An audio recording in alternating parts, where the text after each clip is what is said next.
Good afternoon বন্ধুরা, আজকে আমি তোমাদের সাথে একটা রেসিপি শেয়ার করছি, বিরিয়ানি। তার জন্য আমার সবকিছু রেডি হয়ে গেছে। এই যে ভাত চা রেডি হয়ে গেছে, মাংস রেডি হয়ে গেছে, বেরেস্তা মানে তোমার কেশরের জল, ঘি সবকিছু রেডি হয়ে গেছে। এবারে শুধু স্টিমে বসাবো, দমে বসাবার জন্য আমি বিরিয়ানিটাকে সাজিয়ে নিচ্ছি। সাজিয়ে নিলাম। এরপরে দেব হচ্ছে অল্প একটু বেরেস্তা দিয়ে দেবো,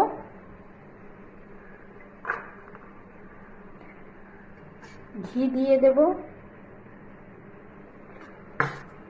জল দিয়ে দেব। এর মধ্যে গোলাপ জল আছে, কেওড়া জল আছে, একটু মিঠা আতর আর তোমার কালার দিয়েছি, একটু কেশর কালার দিয়েছি। এবারে মাংস দিয়ে দেব।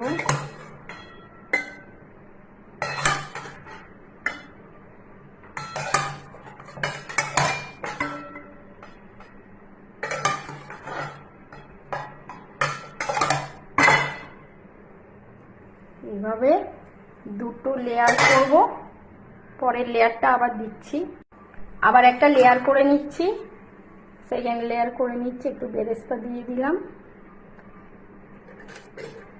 একটু জল দিয়ে দিলাম, মেশানোর জল, একটু ঘি দিয়ে দিলাম,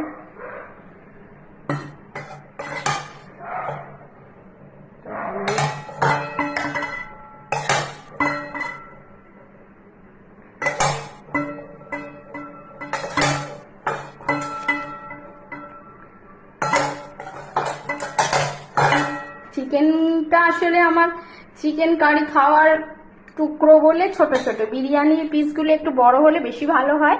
হঠাৎ ছেলে বায়না করলো, মা আজকে একটু বিরিয়ানি করো, তার জন্য আমি বললাম ঠিক আছে, যা আছে ঘরে তাই দিয়েই বানিয়ে দিই বলে বিরিয়ানিটা বানিয়ে নিলাম। ঠিক আছে, এবারে ফাইনাল লেয়ারটা দিয়ে তোমাদের দেখাচ্ছি। ফাইনাল লেয়ারটা হয়ে গেল, যা বেরেস্তা আছে যা আছে সব দিয়ে দিলাম, জল দিয়ে দিলাম, ঘি দিয়ে দিলাম, নুন অলরেডি সবকিছু দেওয়া আছে।